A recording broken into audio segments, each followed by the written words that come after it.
ya. Happy Wednesday. We are back.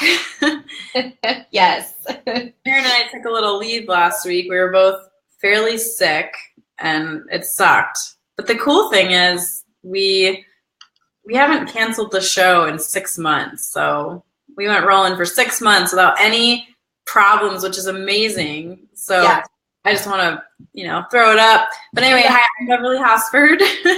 This is Erin Nitschke. We are working with the NFPT, the National Federation of Professional Trainers, which is a personal training certification and continuing education company, meaning we do anything and everything that we can to help personal trainers get certified, get a business going, be successful at their job. And this is the NFPT live show. So if you're just joining us, say hello, tell us where you're located. We get a tickle at the fact that I live in Montana, Erin lives in Wyoming, and NFPT headquarters is in Indiana. So we are a very spread out group of family members, we like to call each other. And we're happy to be back today after Erin took 2 weeks off because her daughter was sick, and then she was sick, and I took a week off because I was sick. So we do really believe in taking care of ourselves all the way around. So we were like, let's just call it. And it was hard to do, but we did it. So say hello, tell us how you're doing. We are talking about obsession and passion today. Which one are you? Are you passionate about fitness? Are you obsessed about fitness? I think most of our population is not even on the radar of fitness. They probably need a little kick in the pants. I saw someone post on our Facebook page this morning, or maybe they posted a different day, but I saw somebody said, who cares if we're passionate or obsessed, because we really just need people to even just acknowledge fitness. So yeah, totally. But we're kind of speaking to the people that are passionately obsessed or obsessionally obsessed. So I'm going to go ahead and tweet this episode out on Twitter real quick, and I'm going to put it up on Facebook. If you think some people might want to join us, just grab the link real quick and share it. We would love, the more the merrier, the better the discussion, the more we have. I see John is here. Hi, John. Billy, I'm glad you're back. You were gone the 1 week in Florida, and now last week we weren't here. And Billy says hello from headquarters. So what's going on in your world, Erin? Any thoughts before we kick off our topic for today? No, I'm just glad to be upright. And I don't get sick often, but this one punched me right in the butt really hard. And so my whole family's kind of been cycling through it. And Olivia is still struggling with some congestion and, just that kind of garbage that's left over. But so I'm glad to be back. I think the break was a good idea because I would not have been camera or performance ready. So yeah, I'm with you. You can probably tell. I mean, I don't know if you can tell. I still definitely have. This thing is going on 2 weeks, and I've been being my best Bev. I've been staying home. I've been not overdoing it. I've gone for a few walks outside, but this one is really just hanging on for dear life. I see Irene is here. Hello, Irene. Thanks for joining us. Yeah, illness is awful, but it does make you appreciate. When I was putting on my makeup today, I was thinking, oh, wow, I haven't put on makeup in 2 weeks. So right. I appreciate it. Normally I'm I got to put on makeup. But today I was like, oh, put on makeup for the show. I know. I get to actually be dressed and ready, and versus laying flat and, taking whatever NyQuil or drugs you possibly can. Yeah, no, it definitely makes you appreciate your well days a little bit more than if you never succumbed to any kind of sickness, I think. But not pleasant, that's for sure. Yeah, I like that aspect of it. I like that you feel renewed afterwards. John said he thinks he just kicked whatever illness was kicking his butt, but I'm not 100%. And Mandy says it has not got me yet. Thank God. Glad you're better. Yeah. Just stay well, Mandy. Just stay inside. All right. Well, let's roll into our topic for today. Erin, you want to kick us off with some thoughts? Sure. So I just recently wrote a blog post, an article for NFPT about fitness passion or obsession, and how to tell if you're verging on that point or your clients are. And I think it's an important topic for fitness professionals to keep in mind because, well, for several reasons. First, we're the ones that are at the forefront of the industry, and we're the ones that are educating and training. And it can be very easy for ourselves to place way too much pressure on our own shoulders to be a certain way or achieve a certain standard or level. And we can easily slip into that kind of the dark side of, versus just being passionate and spreading that message of living well and balancing lifestyle. We feel like there's some sort of stigma or, image that we have to live up to. And then on the second, the same side of, or the other side of the same coin is about working with your clients and being able to tell when it's a healthy interest versus when they're kind of getting a little bit too far and maybe they're starting to develop some sort of obsession with it. They're over exercising, they're, obsessive with their food and things like that, because that's the point where you probably need to intervene and make some referrals and start paying attention to that behavior. So it's definitely good to be passionate. There's, even healthy obsessions, but at the same time, it can go a little bit too far. And I've seen it happen.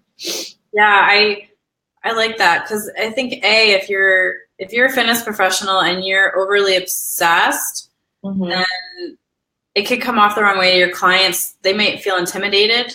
They might just feel like I can't live up to that standard. Right. And then B, it may put off weird energy. And then on the client side, I feel like I've definitely seen clients in the past that would like panic if like, say I couldn't come to the personal training session because I was going to be away and they're like, oh my God, what am I going to do? You're not going to be here. I'm going to fall off track. And I'm going to get fat. Yeah. There's 24 hours. 20. And some people are that way. Like I feel like you and John both have expressed the fact that if you take too many days off from your workout, it's hard to get back into it. And so I understand that mindset, but you guys are self-motivated and you're intrinsically motivated towards working out. Whereas a client, I could see where if their trainer disappeared for a week, they might be afraid they'll fall off the train and never come back. And that in and of itself is a little bit of a concern, but maybe not major. John says he can't see us with the video. Why don't you just click I'm going to click my video button. You click yours. Let's just, sign off real quick. And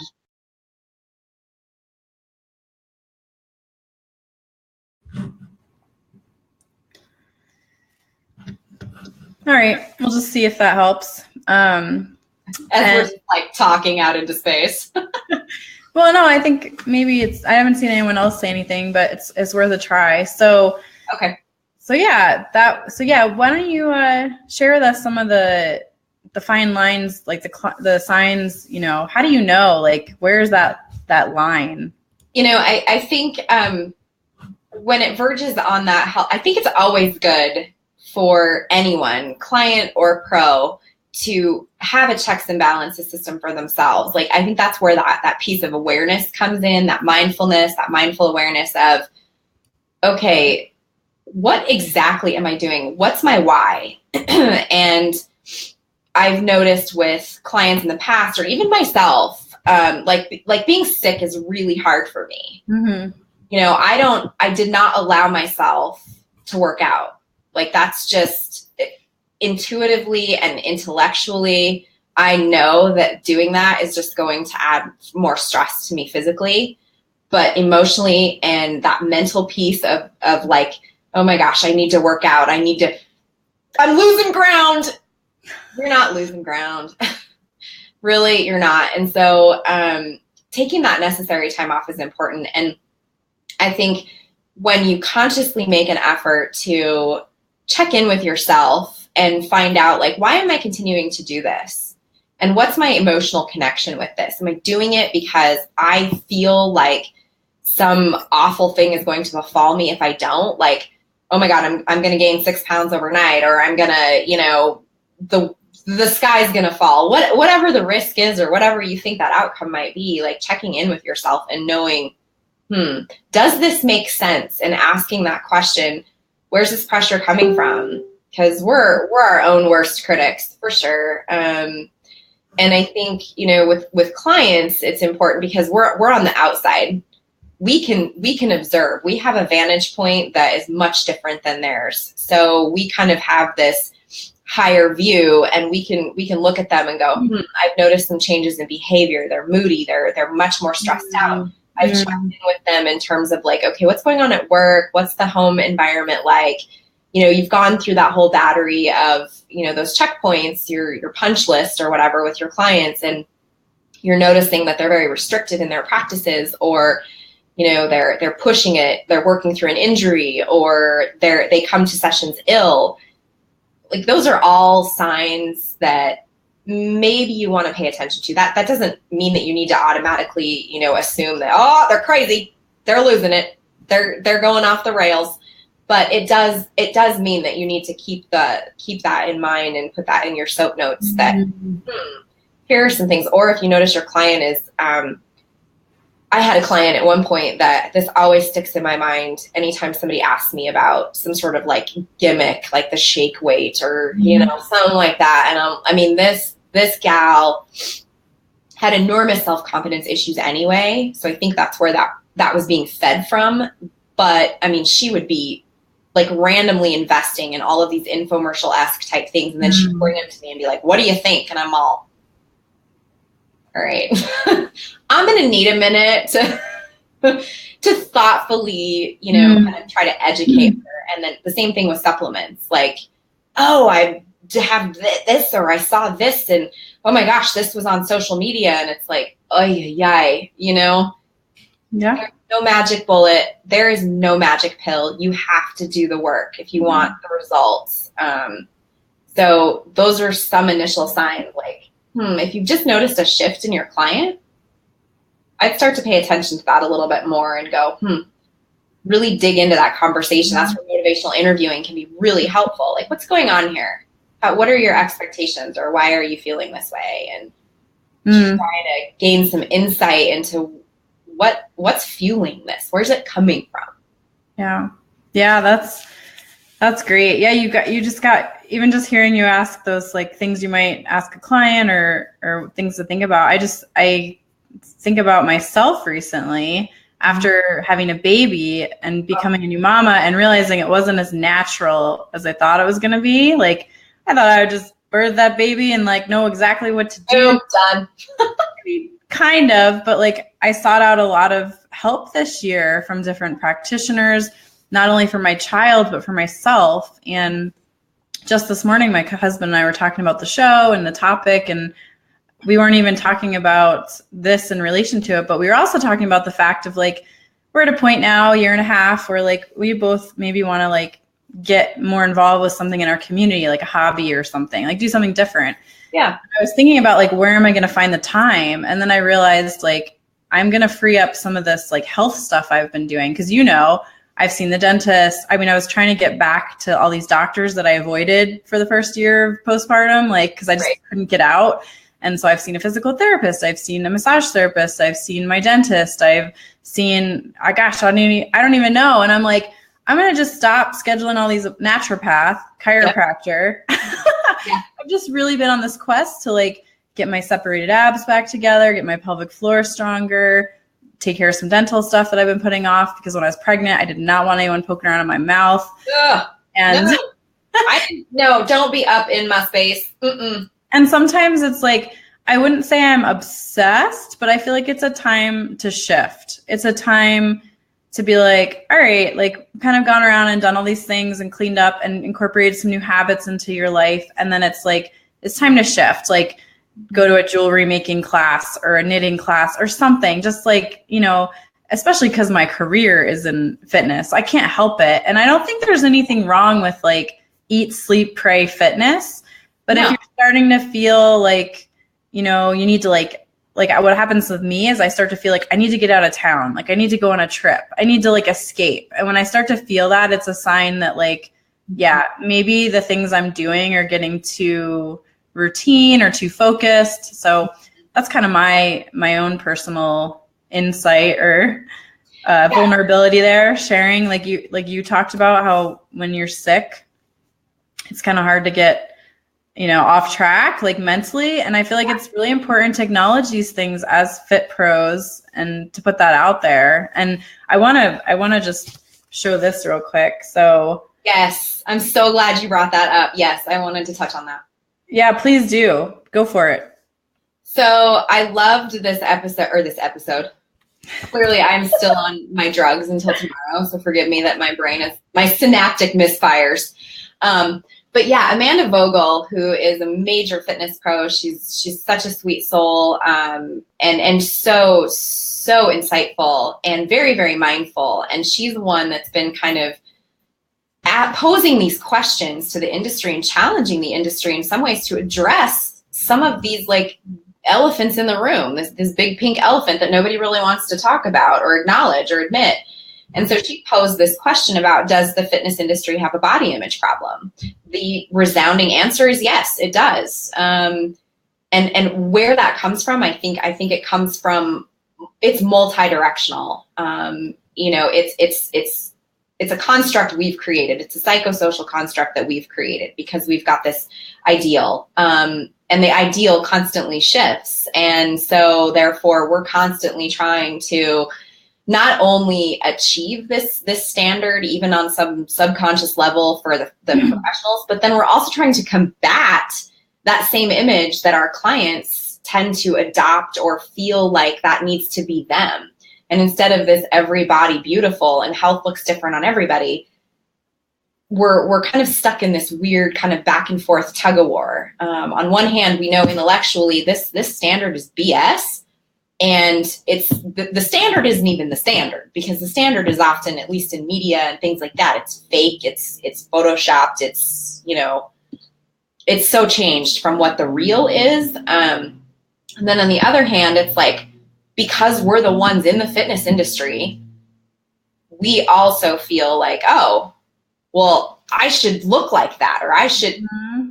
And it is this never ending, vicious, constant cycle. Mm-hmm. And I think that's a really tough position for fitness professionals to be in. And I think Amanda did a really, really good job of posing that question and saying, this change starts with us. And she's right.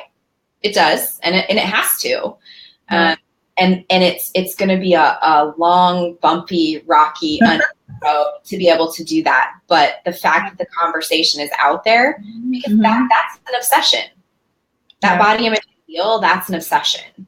Yeah. And as a mother, like when I remove myself from my profession and my education and the number of certifications I have and my experience, and I look at my daughter and I'm like, how do I protect her, one, from that, or two, teach her that that's just a pie in the sky. It's something that we, society, whatever, has socially constructed and prescribed.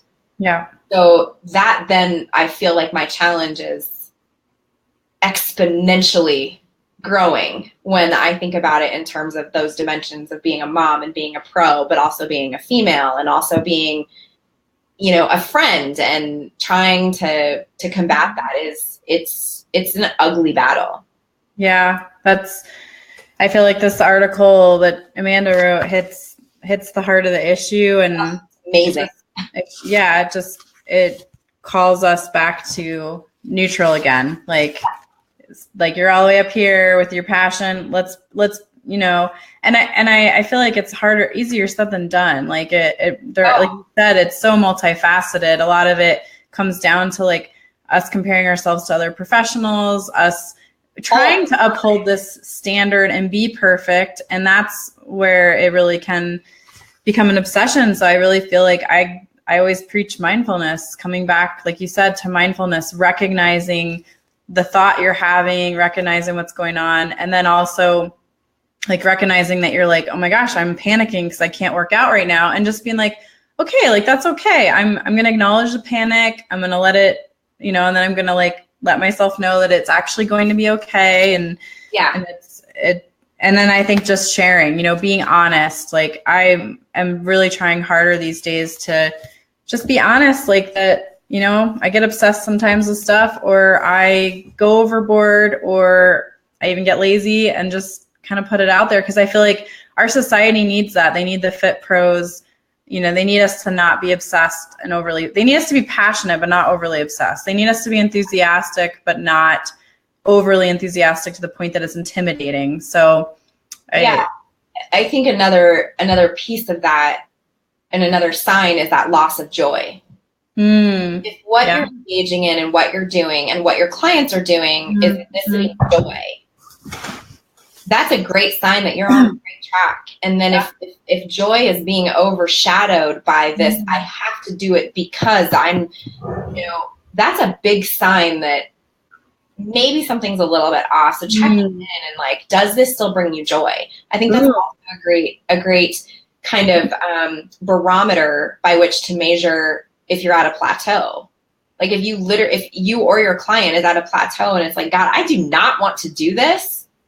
Maybe that's a sign that something's out of whack and you need to seek that joy. And I think that's a message that trainers can promote themselves. It's just like you saying, looking at doing something more in your community. I think we often forget or get so focused on the fact that, there's a physical dimension of health, but we also kind of don't touch on the fact that that's an intellectual dimension. That also helps keep us in balance is when we are, learning a new skill, not to mention the cognitive benefits of that, in addition to what you're doing in the kitchen and in the gym or, something like that. So I think that's a message that trainers can thoughtfully promote because we do have to be the ones to promote that balance. Society's not going to do it for us.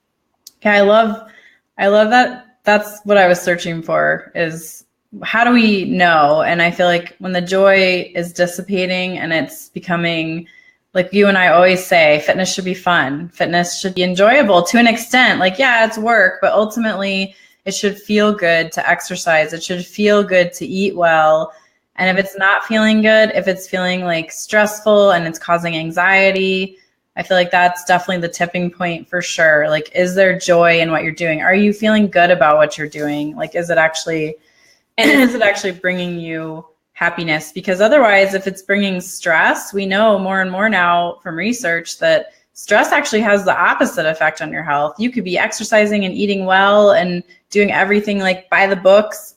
And then if you've got that stress coming in and that cortisol, too much cortisol, cortisol is not bad, but too much cortisol, it can actually just have the reverse effects on your health. It can cause muscle to break down. It can cause you to put on weight. It can affect your brain and your ability to think. And so I think that's my thing always too, is like, I always joke around, if you're going to eat a piece of cake or a cupcake, enjoy it, savor it. Don't feel guilty. No. Don't sit there and feel guilty. And I got a discussion going on Facebook this morning just for fun. And one of the gals, I asked people like what they thought about this topic. And one of the gals said, passionate equals enjoyment, the freedom to choose whether or not you want to work out that day or not. No guilt. Passion allows you to find the commitment you need to reach a goal. You also need to be gracious if you miss a day. If you feel guilt or shame, if you slack off, getting consumed with that end result, you may compromise relationships around you to reach that goal. So anyway, she was just talking about like shame and guilt, which I feel like those are the opposite of joy. Like if you're starting to feel shame and guilt around what you're doing, then you can't feel joy and shame and guilt all at the same time. No, you really can't. And I think the other thing that trainers need to do and that our clients need us to do is to just, like you said, be real.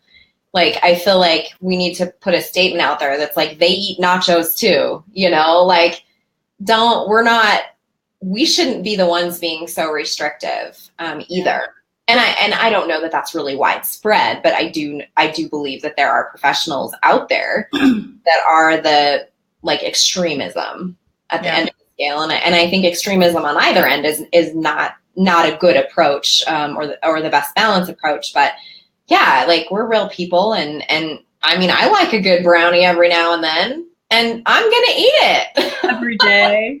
Yeah, I'm just not going to do it every single day or, every single week, but you only live once. And I think if something is robbing you of that joy, then why do it? Stop saying yes to things that you don't like. I mean, Yeah. It's so much easier to say than it is to do. Yeah, definitely. Yeah, let me see what some of our listeners are saying. Mandy says, I love my chocolate.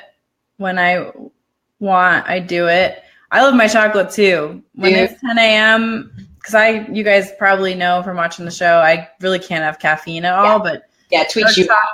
Dark chocolate, no milk in it, just a little coconut sugar. That's my sweet spot for like erasing my attentiveness to a point where I don't become nuts. But I like my chocolate. That's my treat. Billy says there's a huge difference between being obsessed and dedicated. Yeah, totally. Very true. Totally. And John says a big part of the obsession is the unrealistic timetable shows like The Biggest Loser sells to the public. Everyone brags how fast they lost the weight. Yeah, we do. Yeah. Don't even get me started on Biggest Loser. Okay. That could be a whole show. It could. Billy says convincing clients that fitness is a lifestyle and not a goal can help them from becoming obsessed. Ooh, I love that, Billy. That alongside with Erin's tip about joy, I feel like, yeah, if we can just let people know, like, this is not like, yeah, there's not a finish line. There's not an end goal. It's daily consistency and habits that I'm reading this book right now all about how to reduce stress, like for adults and children by Dr. Shanker. And he says, I love it. I at the end of the book on the last page, it says, put away all parenting books. Like you don't need parenting books. All you need is to be calm and consistent in your response to your children. And I was like, there it is. Love it. Like that's it. Just gave me goosebumps to absorb that. Calm and consistent. Yeah, great. Try to hold your composure and try to respond the same way every time because kids thrive off that. And that's what I feel like with the clients. It's like we need to remind them to just be consistent and don't freak out if you make a mistake. Like, so I feel like that advice applies everywhere. And okay, we've got people saying we can see you. You look good. Perfect. I'm glad. I'm like, I hope we didn't get this far. I think that's really those are some good thoughts, you guys. Yeah, I really like that about the dedication piece and the teaching. It is a lifestyle, and it's a commitment, and we need to prioritize that. But I think a trainer can also help clients plan for high risk situations. Yeah, you do have a client that tends to get a little, uncomfortable. Do you hear that echo? No, I'm hearing an echo. Anyone else? No, I don't hear an echo. All right. Anyway, maybe it's in my head. I don't know. I was like, I know she's gonna say that. Yeah.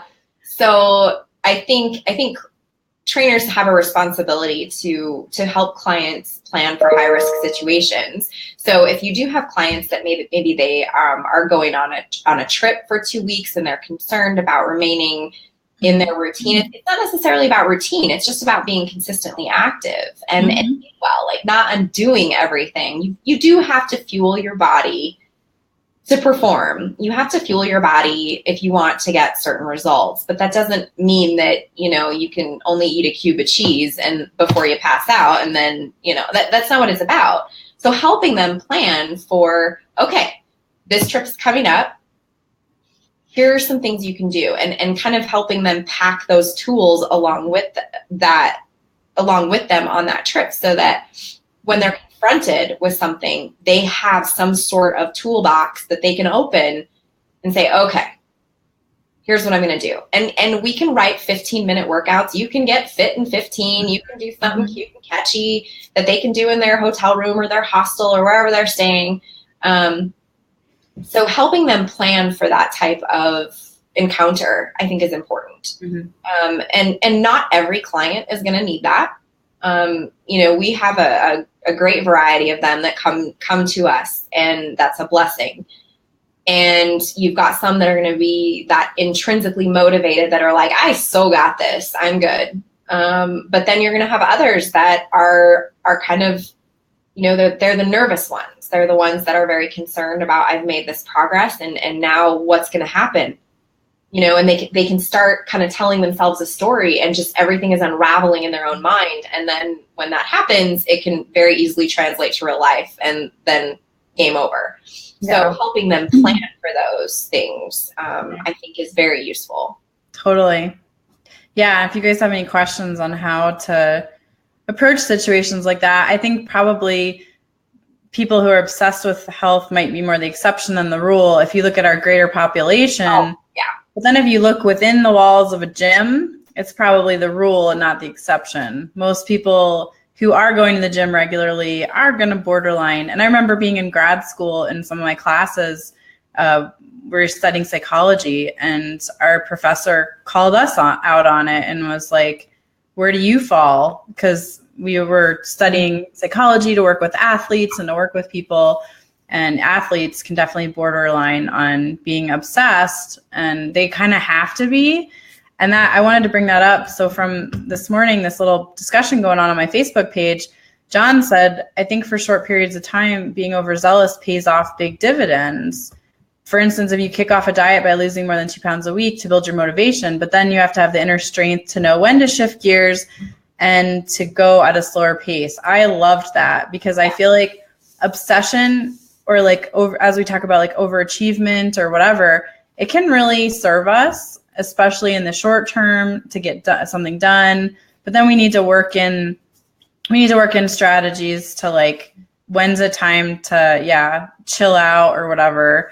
And just like when we talk about stress, like, you need to get stressed. We need to be stressed sometimes. We need to like get amped up sometimes to get something done, to make a decision.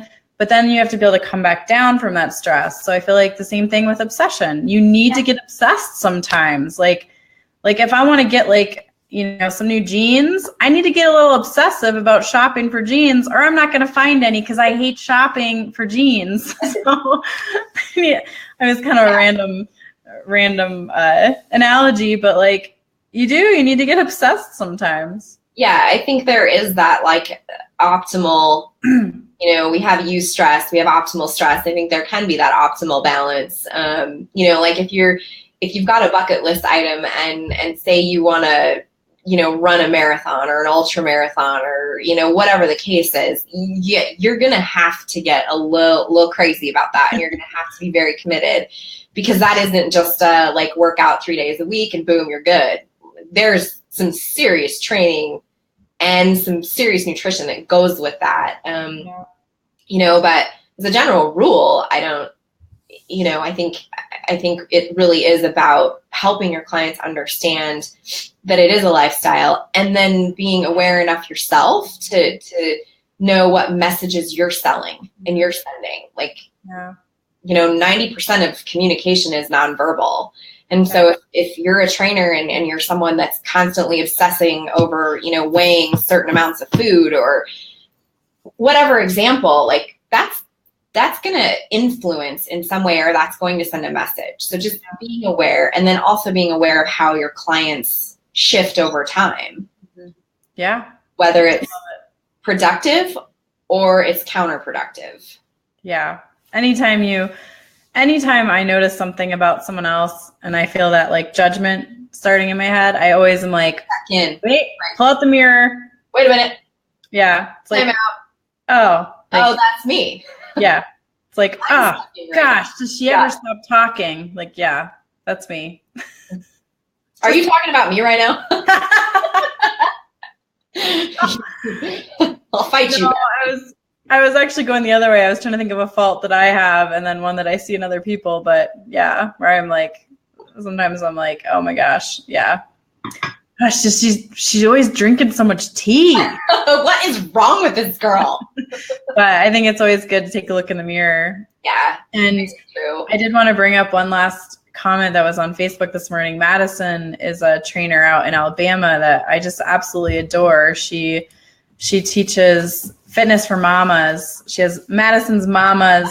Fitness. Yeah, super sweet. She was at one of my, I went out to Alabama years ago and taught a workshop, and I met her out there. But anyway, she just was so candid and humble on here. She said, I've been on both ends. I started getting into fitness. I was passionate and obsessed. Now I'm passionate, but not obsessed. And I'm not as fit as I used to be. which is fine. I think some parts of fitness obsession are worse than not being fit at all because it can so easily get out of hand and cross the line to an eating disorder. So it depends on the person and the degree of the obsession. I love what she said. That's beautiful because I think she's so honest. That's a transparent statement right there. Yeah. It's kind of not like as fit as I used to be. Yeah, and honestly, like, who is throughout their entire life? I mean, aging is rough, and and I think, you know, the whole point about it can easily turn into an eating disorder is so true. We've got eating disorders and we have disordered eating. They're two very different things. So yeah, it can develop just in the most subtle ways, and then all of a sudden it's an issue. Yeah. Yeah, she said that very beautifully. I know. I love her. She's a great fitness pro to model. So let me just catch up with some of these final comments and then we can close out today. Angie is here. She says, I agree. There's healthy obsession, which is probably the temporary kind in order to get a job or task done. Then if still obsessing after the job is done, maybe it's getting unhealthy. Totally. Fair point. Mandy says judgment is a real fear. Mm-hmm. Yeah. Billy says passion is a positive. Oh, no, Paul Carvel says through Billy, passion is a positive obsession. Obsession is a negative. Whoa, I got to read that again. Passion is a positive obsession. Obsession is a negative passion. Oh, interesting. All right, Billy. Thanks for always bringing the fun quotes. And Maury says another awesome show. Thank you, Maury. Oh, thanks, Maury. Thanks for being with us. Yeah, this is a great topic that we could probably spend multiple episodes on. And yeah, I just want to thank everyone for their input this morning on Facebook and today during the show. Is there anything else that we should touch on before we wrap it up? No, I think just driving home the point that whatever you're doing, make sure that it's bringing you joy, and make sure you ask your clients, is this joyful? Yeah. If the answer is no, then there needs to be some sort of modification or discussion about why it's not and what's the detractor. Oh, yeah. I love it. We need to do an episode again sometime in the future about like how to make fitness enjoyable and and that whole concept. So, but next week, so we're going to wrap it up here. Next week, we are going to talk about sleep disorders and deprivation. So back in the fall, like in October, Erin and I did a whole series on sleep science and sleep solutions, and we had a little Facebook group going for a while. And then one of our authors, Kathleen, wrote a whole bunch of articles about different sleep disorders and how they play into fitness, like restless leg syndrome, sleep apnea, you know, things like legs that are twitching during the night and lack of breathing. Those are issues that we can find them in our fitness routine and vice versa. So anyway, we're going to talk a little bit about that next week. If you enjoyed this show, please share it and please let people know about next week's episode. The episodes are always posted on the NFPT Facebook page a week ahead, so you can share them and let people know about them. And we're here every week around the same time, 10 a.m. in the mountains. So join us next week. And thanks for being here today, everyone. Yes, thank you for your comments and thanks for joining us.